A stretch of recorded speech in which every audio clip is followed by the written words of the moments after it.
Little follow-up from the previous video. Got the front clip on. Ended up going with a 7.3 Super Duty intercooler. It's a 99 to 03 with the aluminum caps on it. Front clip's just mocked up right now. Nothing's final.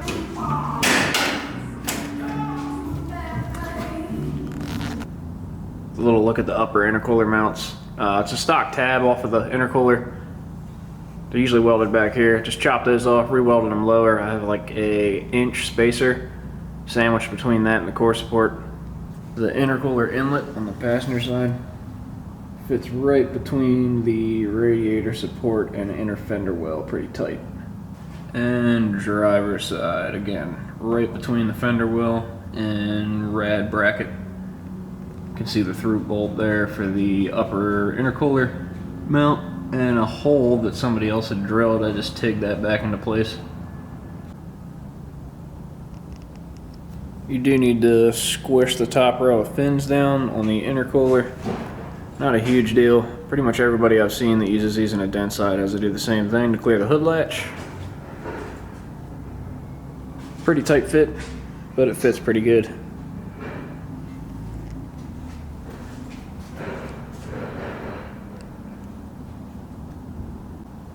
One thing that I couldn't find online while doing research was what guys are doing to mount the inserts after they're getting trimmed for the intercooler. 73 through 7 need a lot more trimming than the 78 through 9 trucks. You can see how tight this intercooler is. Pretty tight squeeze. All of your factory mounting points get cut off except for the 4 around the headlight. So what I'm gonna do, these inserts are just sitting in here. The 4 around the headlight are bolted in right now, but as you can see, this is loose.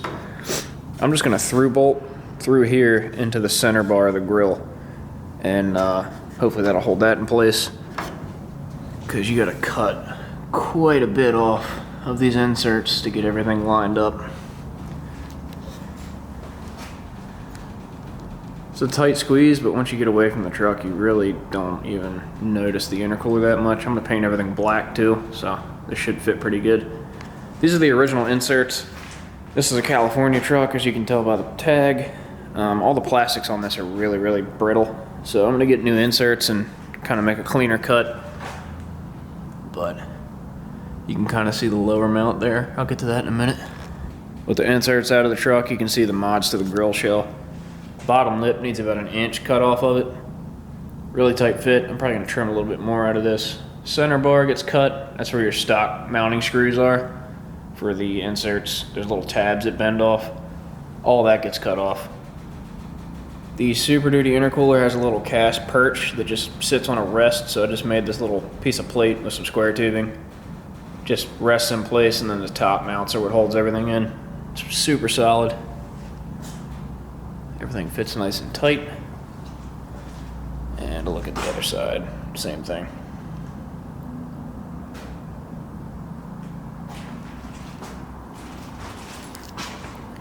This fits a lot better than the second gen Dodge intercooler, especially if you're trying to use the stock battery locations. The Dodge intercooler would have just dumped right into both battery trays. Another look with the grill off. It's the lower intercooler mounts again. And I also had to notch into the lower half of the core support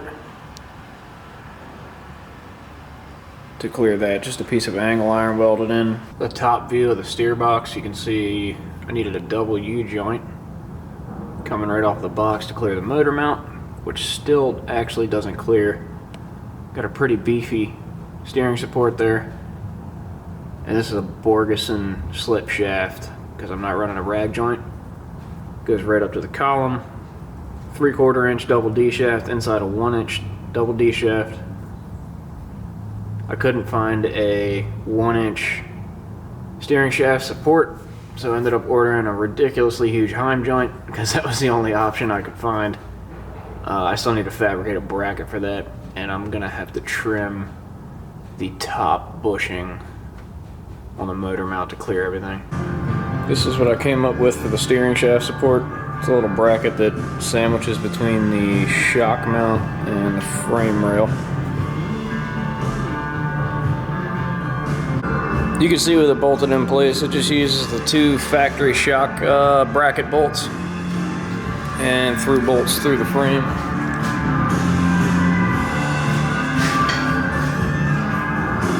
Pretty simple setup. Quick look inside the truck. I ended up swapping my automatic column out for a manual column. A buddy of mine has a friend that rebuilds dent side columns. Mine needed new bearings anyway, and this guy machines billet bearings, upper and lower, to eliminate the plastics. So I got a manual column rebuilt with new bearings and just traded in my auto for a core, plus some money for parts. For the shifter, I cut off the stock stub on the new Venture and welded my own piece on so I could bolt on a custom stick. I bent up this stick. I wasn't a fan of how the stock Dodge shifter looked in a 70s pickup, so I went with something a little more classic. You can also see here, this is a JB Custom Fab twin stick for a new Venture, or I'm sorry, new Process 205. Cable operated flush mount.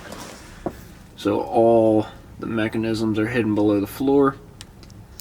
Comes with a little boot there. These are not stock sticks. I had to bend up custom sticks to clear the bench seat. And I'm gonna get some custom shift knobs made. Or I'm going to make some custom shift knobs. Kind of go with the whole 70s vibe. You can also see here where the stock transfer case hole was. I tigged all that up. This truck was an automatic. For any of you guys doing a manual swap on these, you can just get a clutch pedal. There's a stud on it. Remove the stock bolt that holds the factory automatic pedal in and just replace it with a clutch pedal and the nut for it. That's all you really need. I drilled these. These are going to be getting chromed, as well as the shifter that I bent up. The twin sticks are stainless, so I'm just going to buff those. Quick look at the clutch hydraulics. This is a South Bend clutch, upgraded hydraulics for a 24 valve. I use the 24 valve style because it's a studded mount on the slave. The 12 valve style has a twist lock that just twists into the firewall. It's not very sturdy. I also made this fish plate because the dent side firewalls are really thin. If you run a hydraulic style slave on a dent side firewall without some added bracing, a lot of times they'll blow through. I'm running South Bend's 3250 dual disc on this truck, and this is pretty much just the standard hydraulic upgrade. These are the firewall brackets from Battleborn Brakes to run Super Duty hydroboost on these trucks.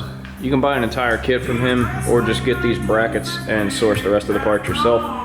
He actually lists the master cylinder and booster part numbers on his site, and I'll throw them in this video too, just in case anybody's interested. This is your 99 to 04 hydroboost unit, standard Motorcraft Ford part, nothing special there. Battleborn Brakes also sends you this little bushing that he machines to adapt this eyelet to the stock brake pedal hole. Motorcraft master cylinder. This is all right off Rock Auto. You can see genuine Ford part. It's an 1 3/8 bore and manufactured by Takiko.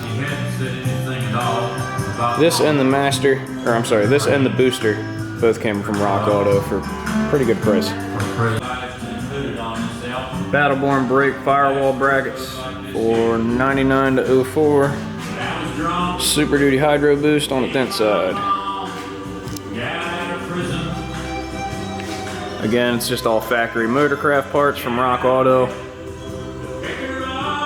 Pretty basic setup. Should be a nice upgrade, especially with the 1-ton brakes on the front end.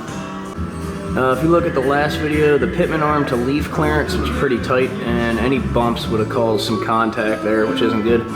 Those were factory leaves. I ended up picking up these Skyjackers. They are part number F724S. They're advertised as a 2 to 4 inch lift spring, but with the weight of the Cummins, they make it sit pretty much dead level, which is what I'm after. And the pitman arm clearance is increased, so there shouldn't be any issues there. I got a question in the last video about fuel system. I'm running an Extreme Diesel Performance fuel sump.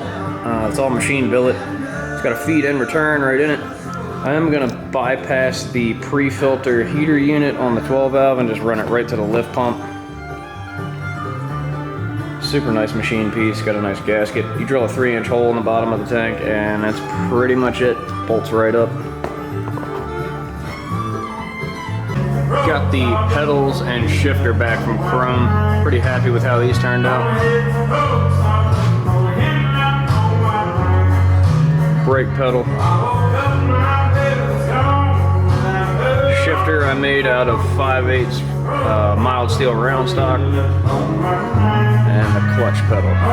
This is the perch that I made for the hydraulic clutch conversion off the stock pedal.